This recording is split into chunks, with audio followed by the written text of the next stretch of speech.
Gimme 2 Minutes. My name is Christina and today we're going to look at essay conclusions. Many students neglect their conclusions, but they're an essential part of your essay. Essentially, they're the final chance you have to make your argument. Your conclusion is the final impression that your essay will leave, so it's important to conclude on a strong note. Your conclusions should bring together the various strands of your essay and offer your final thoughts. I like to think of a conclusion as the closing statement a lawyer would make to a jury. It's the last time you have a chance to sway your audience, so you have to make it strong. You can refer back to the main points that you made and show how they prove your argument.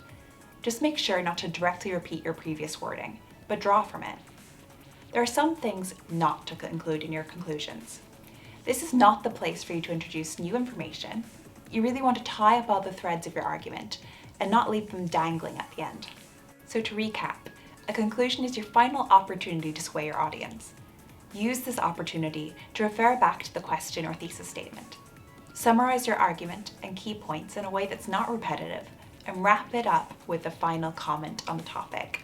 Thank you so much for watching. Don't forget to subscribe to watch more videos and visit our website for more information.